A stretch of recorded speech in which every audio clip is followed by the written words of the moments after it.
In this video, we are going to talk about the bounding box. What is the bounding box? Well, we call it as well Bbox. Well, the Bbox defines the limits of our image. So here we have a file format of 1920 by 842. But some of our layers are actually bigger than that.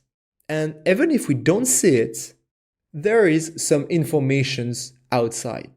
And how do I know it? Well, I do have this dotted line all around here. And it means that here there is a bounding box a little bigger. And this is the actual size of our bounding box up there.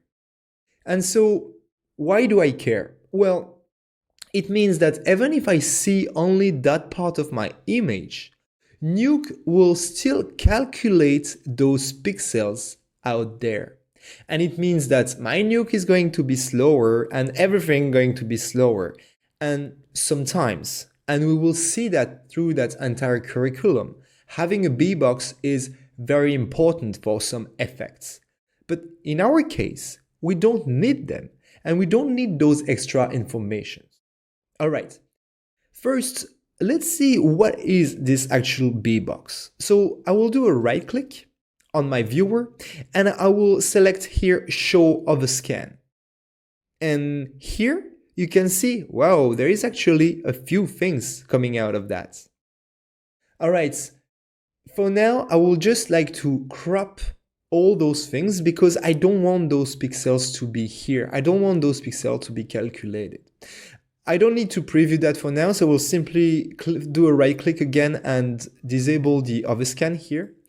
And I will create a crop node in order to disable those Bbox here. The crop node can be found into the transform menu and here crop. All right, and I will connect that crop right here. And boom, as you can see, that dotted Bbox disappeared.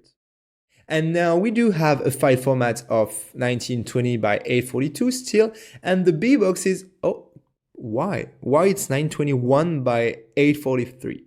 Well, this is just a little thing in Nuke, don't be worried about that, but the answer is because the crop format used that option, the black outside, and if you leave your mouse on the black outside, you will have the explanation.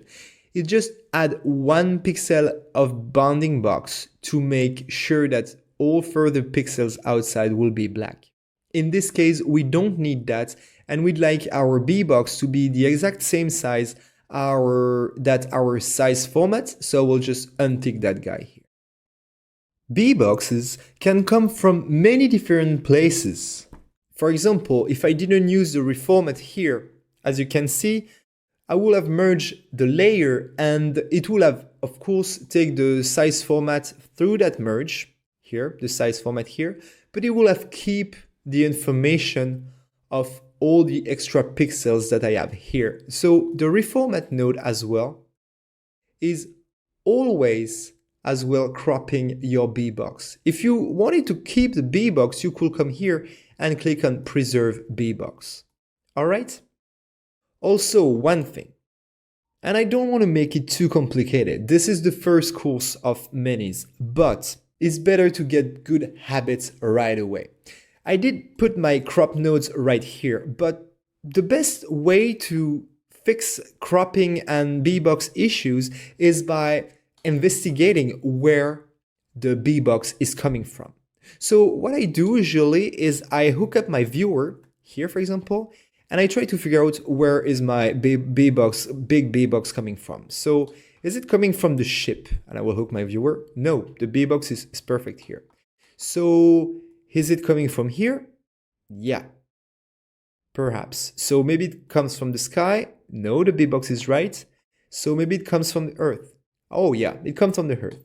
So the atmosphere, maybe here. No, here was fine.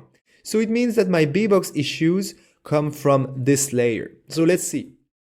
Yes, eventually this layer who does have a bigger Bbox.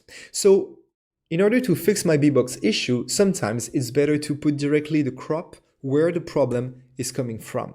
So I will put a crop here. I will remove the black outside. And